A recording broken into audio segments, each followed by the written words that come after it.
Hello everyone, कैसे हैं आप सब और क्या हाल समाचार हैं आपके। पिछले साल यस बैंक में फर्जीवाड़े के बाद से आरबीआई बेहद सतर्क है, लेकिन फिर भी बैंकिंग फ्रॉड्स कंटिन्यू हो रहे हैं और अभी फिलहाल में आरबीएल बैंक काफ़ी न्यूज़ में चल रहा है।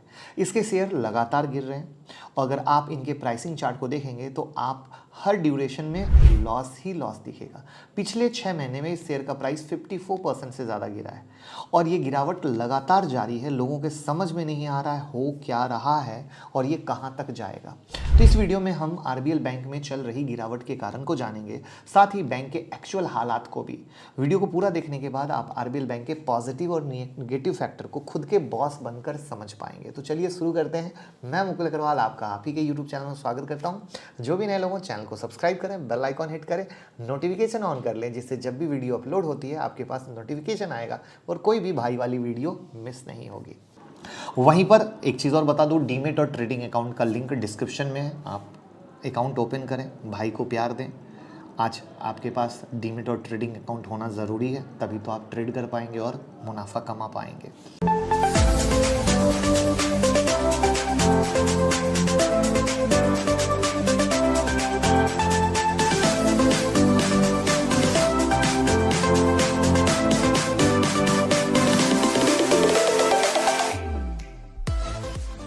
देखिए, आरबीएल बैंक जो है wholesale banking, retail banking, treasury operation जैसी बैंकिंग सर्विस देता है।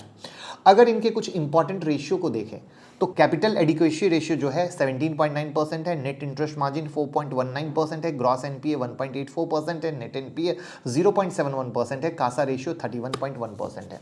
ब्रांच नेटवर्क की बात करें तो currently RBL 502 branches, 412 ATM, 1344 business correspondent यानी माइक्रो फाइनेंस ब्रांच को अक्रॉस इंडिया ऑपरेट करती है।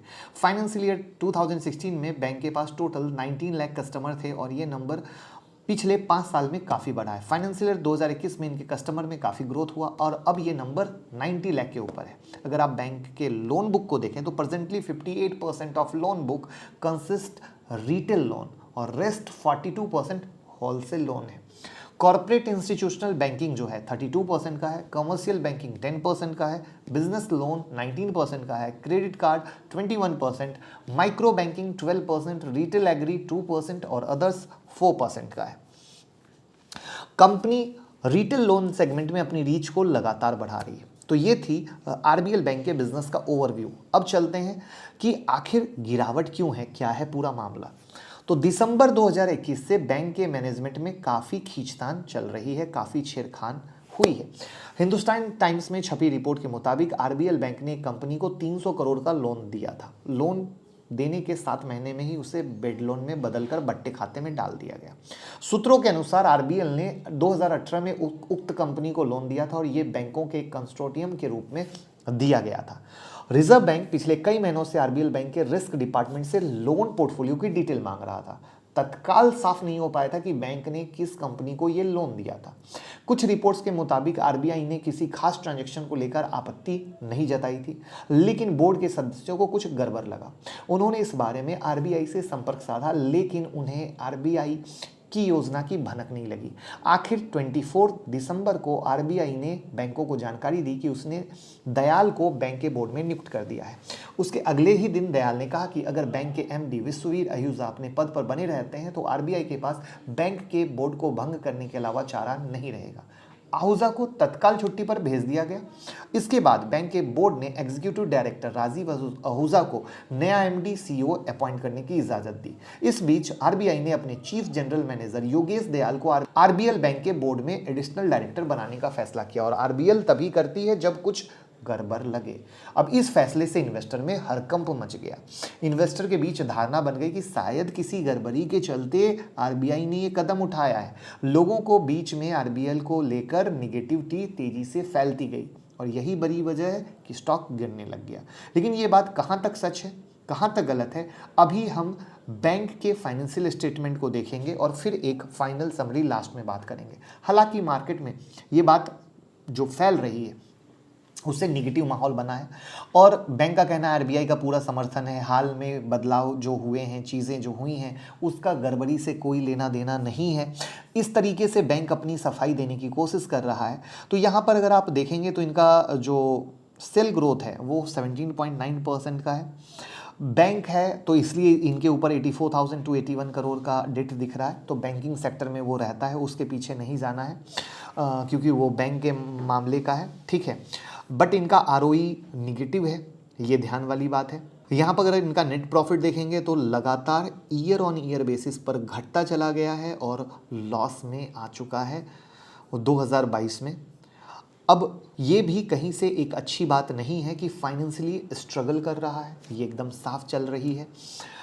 साथ में टेलीग्राम हो गया है 2.0, जहां पे न्यूज़ और चार्ट का तरीका। बहुत बार न्यूज़ पे ट्रेड करके आप फंस जाते हैं, लेकिन फंसना नहीं है क्योंकि आपका भाई है। आपकी हेल्प के लिए टेलीग्राम और ट्विटर से जुड़ जाइए। 2.5 लाख से ज़्यादा लोग हैं, मैं चार्ट और न्यूज़ दोनों दूंगा तो आप सही फायदा ले सकें। अब फाइनेंशियल स्ट्रगल होना, चीज़ों का गड़बड़ आना, ये एक निगेटिविटी का माहौल क्रिएट करता है। तो ये एक वजह हो सकती है कि मैनेजमेंट में चेंज हो रहे हैं। अब आने वाले 3 साल में जो आर सुब्रमण्यम कुमार हैं वो कंपनी के सीईओ और मैनेजिंग डायरेक्टर अपॉइंट किए गए हैं। तो सुब्रमण्यम कुमार को बैंकिंग इंडस्ट्री में 40 ईयर्स का तजुर्बा है। करियर की शुरुआत 1980 में पीएनबी से की थी। 35 साल पीएनबी में सेवा देने के बाद वहाँ से ट्रांसफॉर्मेशन हेड के पद से रिटायर हो गए थे। वो इंडियन बैंक के एग्जीक्यूटिव डायरेक्टर भी रहे हैं। इसके अलावा वो इंडियन ओवरसीज़ बैंक के एमडी सीईओ भी बने हैं। साथ ही आरबीआई उन्हें दीवान हाउसिंग फाइनेंस कॉरपोरेशन का एडमिनिस्ट्रेटर भी अपॉइंट कर चुका है, यानी एक अच्छा खासा एक्सपीरियंस है। तो अब देखना है कि ये किस तरीके से लीड करेंगे। बट समरी ये है दोस्त कि ये जो पाप होते हैं धीरे धीरे खुलते हैं। जैसे यस बैंक, अगर आप गौर करो तो कहानी क्या थी, एक भंडा फूटा, फिर दूसरा भंडा फूटा, फिर तीसरा भंडा फूटा और स्टॉक गिरते चला गया। तो अब इसके अंदर में क्या छुपा है, वो जब तक अंदर की कहानी नहीं निकल के आएगी कोई भी कुछ भी नहीं कह सकता है। ये एक सबसे बड़ा सच है, क्योंकि अगर आप इसके हाई को देखोगे तो 705 का हाई था, 705 रुपए का, और आज के डेट में 80 रुपए के भाव पे चल रहा है। आप इसी से समझ सकते हो गड़बड़ी का माहौल किस बड़े लेवल पे है, या पेनी का माहौल किस बड़े लेवल पे है कि स्टॉक की बैंड बज गई और कंपेयर किया जा रहा है कि कहीं यस बैंक ना बन जाए। क्यों? क्योंकि यस बैंक में भी धीरे धीरे ही कहानी निकल के आई थी। तो इसी धीरे धीरे की कहानी के आधार पर लोगों के मन में डर है। मेरा मानना है कि जब तक चीज़ें साफ सुथरी क्लियर ना हो तब तक कहीं से कुछ भी दिमाग लगाने की ज़रूरत नहीं है। Stay away is the best way, क्योंकि हमारे पास मार्केट में एक से एक अच्छे शेयर हैं जहां पे हम पैसा लगा के पैसा कमा सकते हैं।